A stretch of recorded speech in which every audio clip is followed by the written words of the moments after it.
Can we talk for a minute about our Integrating Heart and Mind workshop? Absolutely. I'm excited. It's coming up in the fall of 2024. I'm so excited. We changed the format to make it more accessible to people with like work schedules and personal schedules. And so this time we're going to do it 3 hours on a Friday afternoon or evening, depending on where you're at, and 5 hours on Saturday for 2 different weeks in September. Yeah, it's so great. Like if you're finding yourself stuck in like sticky bad patterns or having communication issues or something like that, or if you want to just like get closer and trust yourself or your partner more, this is the workshop for you. Yeah, and individuals are welcome, couples are welcome. If you're interested in really thinking through how to serve yourself well inside of your relationships, then we've built a workshop that will support you in finding the ways that are just right for you. To sign up, head over to our website at whydoesmypartner.com/events. We hope you'll join us. Welcome to the Why Does My Partner podcast. I'm Jules. I'm Vicki. And I'm Rebecca. We're your hosts. We're also couples therapists and messy humans bumbling through our own relationships every day. We met at a training, and our secret sauce is that we and our partners became fast friends. Between us, we have more than 40 years of experience holding hard relational questions with our clients. We're going to bring those questions here. And together, we're going to take a stab at answering those questions. This podcast is not a substitute for couples therapy. If something you hear in this podcast stirs something deep within you about your relationship, reach out to a couples therapist in your area. We also love to hear your questions, so don't forget to go over to whydoesmypartner.com to leave a question of your own. Our next live workshop, Integrating Mind and Heart, will be held online from September 22nd to 24th, 2023. If you want to get closer and trust each other and yourself to get through the hard moments, this is the workshop for you. Sign up at whydoesmypartner.com/events. Welcome back. I'm Jules. I'm Rebecca. I'm Vicki. And today's question was called in by one of our listeners. Why does my partner want to get back together with me after breaking up with me basically over 7 times? Ouch. Mm-hmm. I'm having a visceral reaction to her voice and the pacing of her words. Mm-hmm. Mm-hmm. Yeah. I make up a story when I hear her voice about what that might mean, what I'm hearing. And the story I make up, I don't know that it's accurate, but the story I'm making up is that there's hurt and mad inside of this question. Yeah, that's similar to how I'm feeling. Yeah, and I think these situations are always going to pull on the threads of whatever you personally know about how choosable you are. Yes. Yeah. So if you've ever been through this, you can feel into the pain that our caller's bringing to us today, because it's going to bring up whatever your stuff is. Yeah. Around, am I choosable? Am I worthy of being chosen? It's like a worth question. Yeah, and one that also brings us right down to the fear of being alone, right? Like that fear of aloneness. It's choosability and worth, but it's also like at my core, being alone is terrifying. Yeah. Yeah, well, we're an interdependent species, so being alone is like literally viscerally terrifying. Yeah, Vic, what were you thinking? You know, when I first heard this, from this stage in my life now, luckily happily married, I hear this and I'm like, don't let this keep happening and don't take this person back. Like, how did it hit 7 times? But the more we looked at this question together and I was thinking about it and put myself back there, there were 2 boys before my lovely husband who I was on quite a merry-go-round with.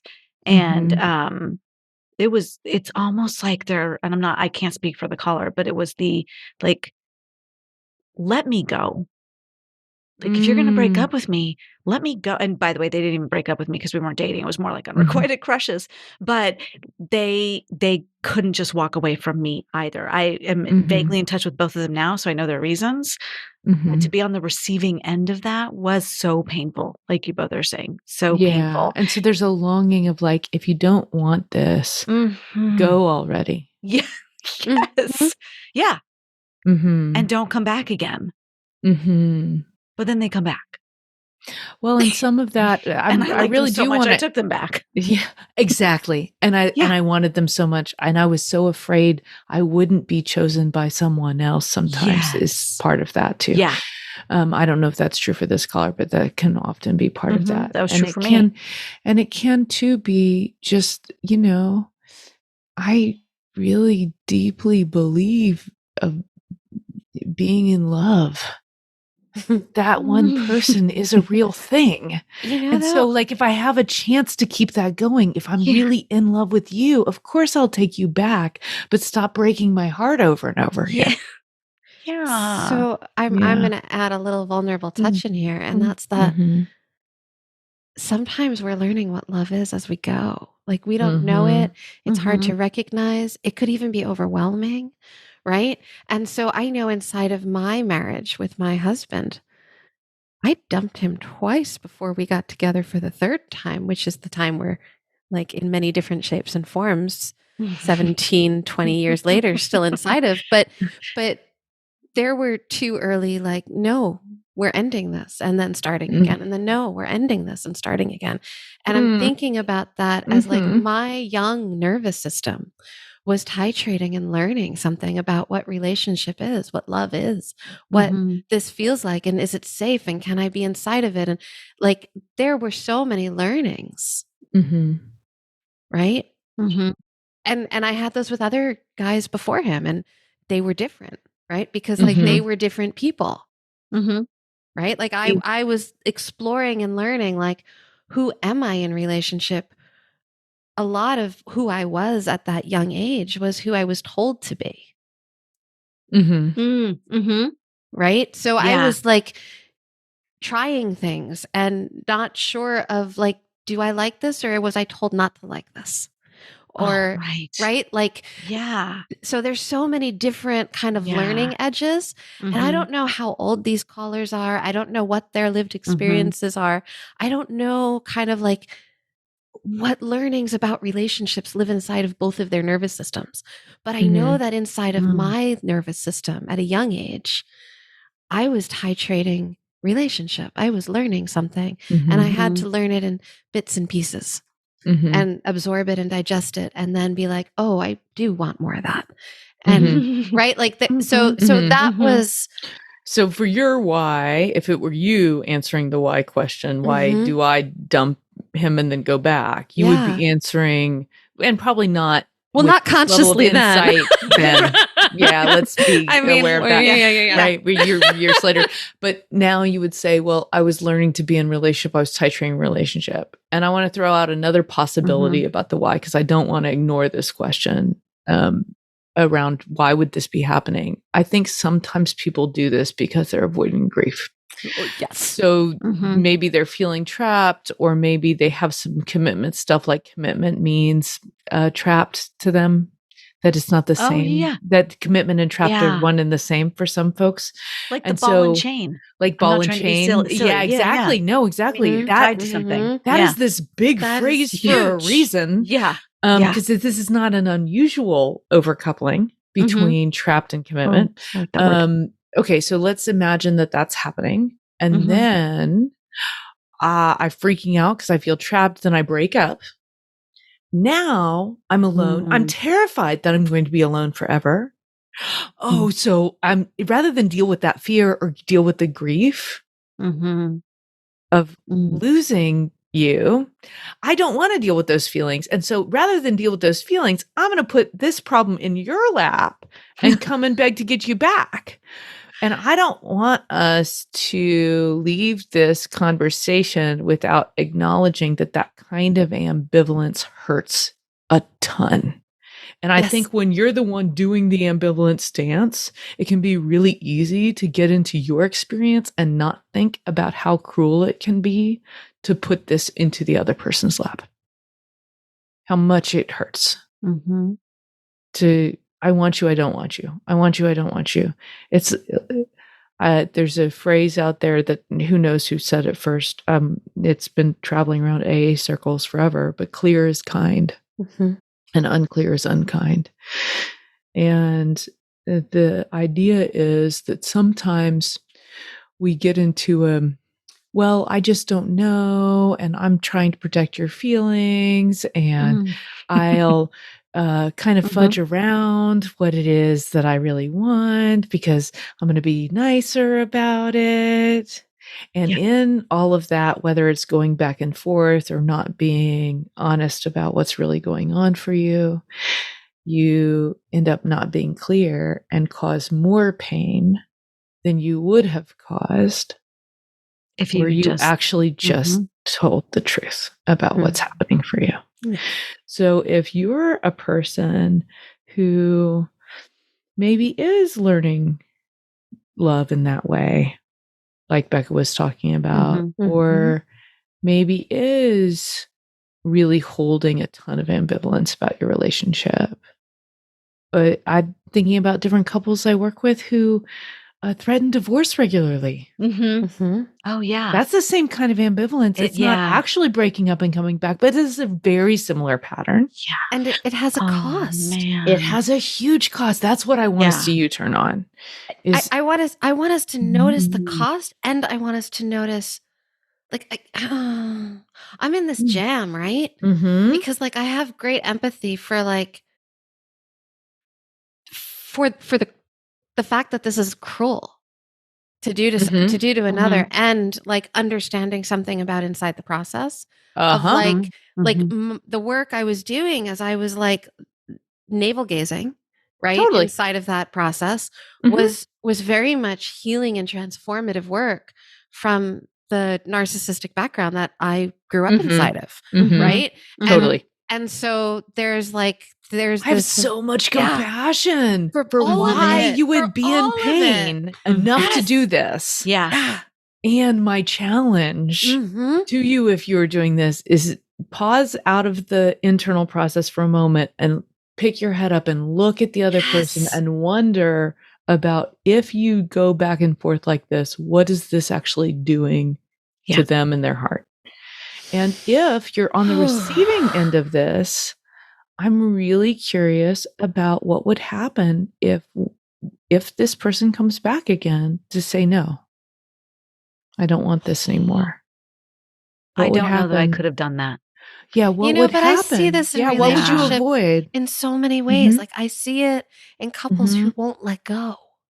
Totally. Right? It's the same pattern. They're not, they haven't left each other, but they're not with each other. Yeah. They're not with each other. And sometimes the ambivalence is happening both directions simultaneously.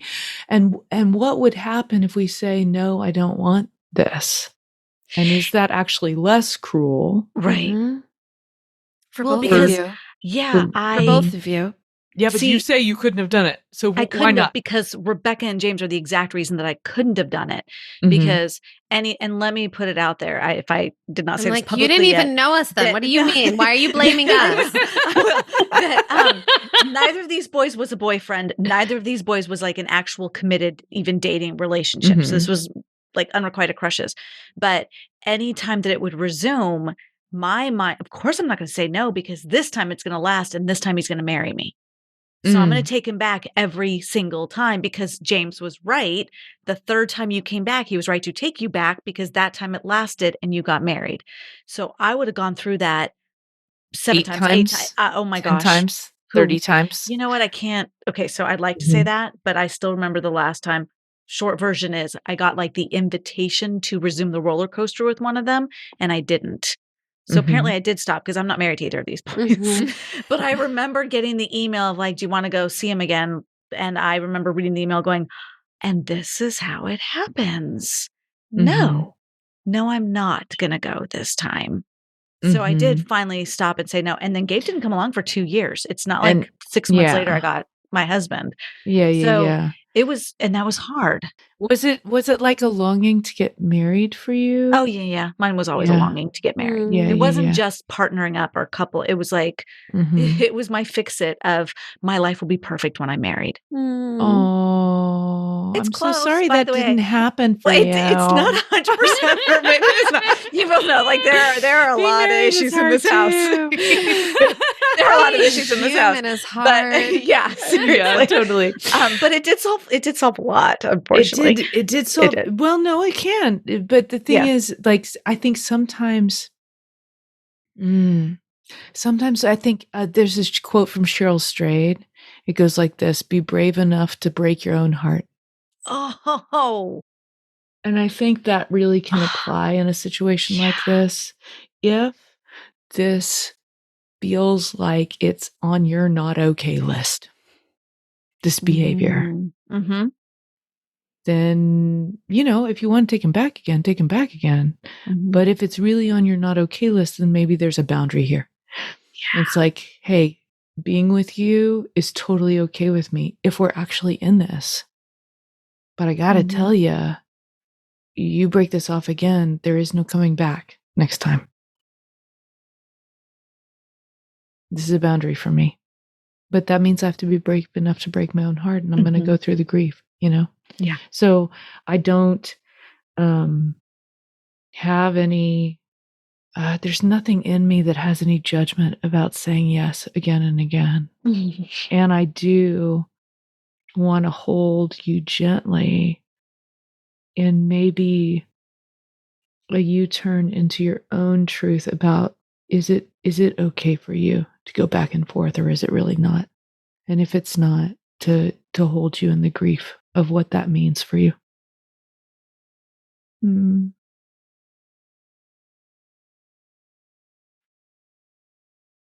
And if it is, know that that's okay too. Yeah. Maybe the back and forth is resolving something for you as well. Like there's a reason that's okay. Yeah. So that's okay. Oh, yeah. It's not for me to say whether it's wise or not to take someone back who's doing this. I have no idea. That's not for me to say. But I think that that's a U-turn worth making, to be really curious about what is right for you. And we're talking about turning on a witnessing mind, turning on the consciousness of, like, that's our big skill for today. And that's for both parties. Yeah. Is really look at what you're costing somebody. If you are going back and forth, that's a witnessing mind move. It's come out of the internal experience and try to broaden that lens a little bit. And if you're the one who's staying and saying yes over and over again, take a look at yourself and wonder, like, what's going on inside of here? What's the message? What's the story?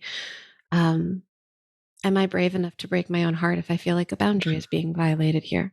Right? Like, is there, or is there something else that's that I'm protecting myself from? What is that?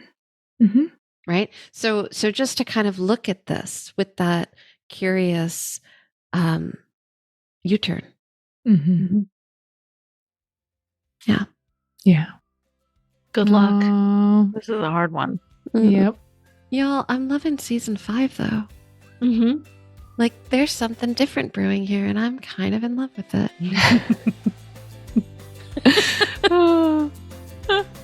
We'll see you next week, everyone.